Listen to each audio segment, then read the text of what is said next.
So ఈరోజు వచ్చేసి మీకు అందరికీ ఒక రెసిపీ చూపించబోతున్నాను. అదేంటంటే జనరల్గా రసము, చారు, పులుసు అంటారు కదా, నార్మల్గా చేసుకుంటాం కదా, అలా కాకుండా కొంచెం డిఫరెంట్ వేలో ట్రెడిషనల్ రెసిపీ ఒకటి చేసి చూపించబోతున్నాను.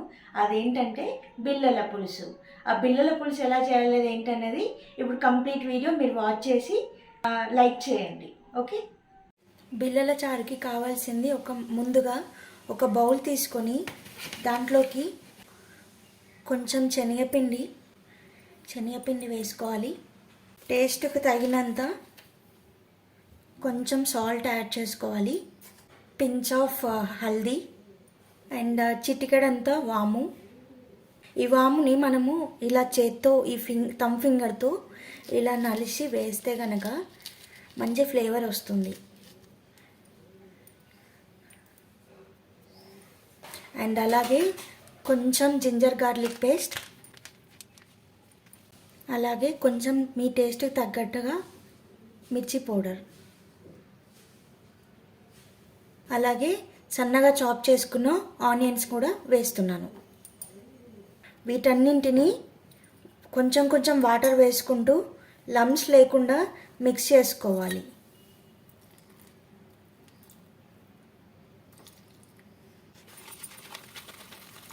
ఇది కొంచెం థిక్ టెక్స్చర్ వచ్చేలాగా మిక్స్ చేసుకోవాలి. ఎక్కువ వాటర్ యాడ్ చేయకండి. కొంచెం కొంచెం వాటర్ యాడ్ చేసుకుంటూ ఇలా ఇంత థిక్గా ఉండాలి. ఇలా థిక్గా ఉండాలి. ఇప్పుడు మనం ఒక ప్లేట్ తీసుకొని దానికి 2-3 డ్రాప్స్ ఆఫ్ ఆయిల్ని అప్లై చేయాలి. ఈ ప్లేట్లోకి ఇందాక మనం మిక్స్ చేసి పెట్టుకున్న శనగపిండి మిక్చర్ ఉంది కదా, సో దాన్ని ఈ ప్లేట్లోకి ట్రాన్స్ఫర్ చేసుకోవాలి. ఇలా ట్రాన్స్ఫర్ చేసుకున్న తర్వాత మనం స్పూన్తో కానీ హ్యాండ్తో కానీ ఇలా ఈవెన్గా స్ప్రెడ్ చేసుకోవాలి. ఇప్పుడు మనము ఒక బౌల్ తీసుకొని బౌల్లో వాటర్ వేసుకొని స్టవ్ వెలిగించుకోవాలి.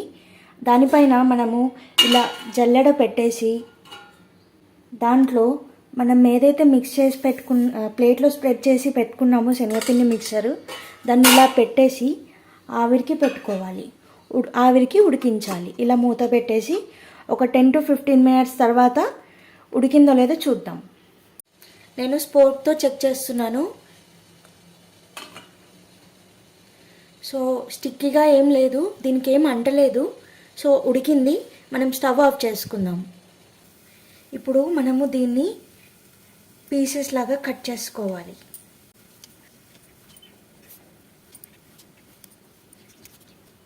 ఇలా పీసెస్ లాగా కట్ చేసుకుని ఉడికించుకున్న దాన్ని ఇలా కట్ చేసుకోవాలి. ఇప్పుడు మనం ఒక బౌల్ తీసుకొని అందులోకి 2-3 టేబుల్ స్పూన్స్ ఆఫ్ ఆయిల్ని వేసుకోవాలి.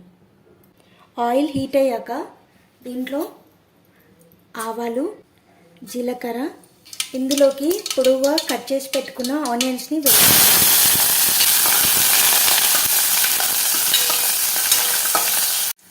ఆనియన్స్ ఫ్రై అయ్యాక కొంచెం అల్లం వెల్లుల్లి పేస్ట్ వేసుకొని పచ్చివాసన పోయిన వరకు వేయించుకోవాలి.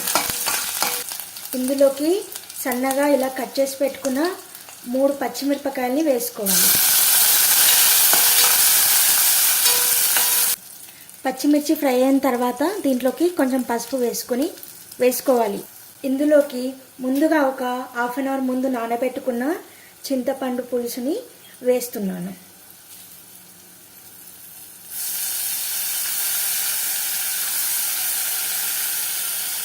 దీంట్లోకి కొంచెం వాటర్ యాడ్ చేస్తున్నాను. సాల్ట్ యాడ్ చేస్తున్నాను. కొంతమందికి పుల్లగా ఇష్టం ఉండదు కాబట్టి సో మనం స్వీట్ కానీ లైక్ షుగర్ కానీ బెల్లం కానీ వేసుకోవచ్చు. ఒకవేళ మీరు స్వీట్ తినలేరు అనుకుంటే కనుక అవాయిడ్ చేయండి, ఇది ఆప్షనల్. ఇప్పుడు చింతపండు పులుసు ఏదైతే వేసుకున్నామో అది మరుగుతుందండి. సో మనం ఏంటంటే 2-3 టేబుల్ స్పూన్ ఆఫ్ శనగపిండిని ఇలా మిక్స్ చేసి పెట్టుకున్నాను.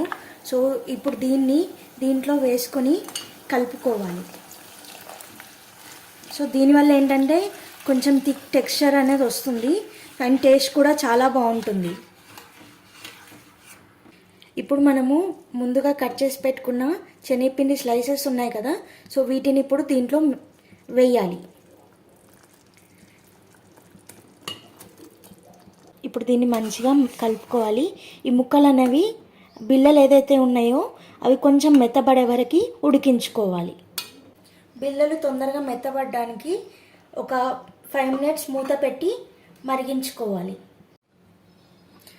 వేడి వేడి టేస్టీ బిళ్ళల పులుసు రెడీ అయిందండి. మనం ఇప్పుడు దీన్ని బౌల్లోకి సర్వ్ చేసుకుందాం.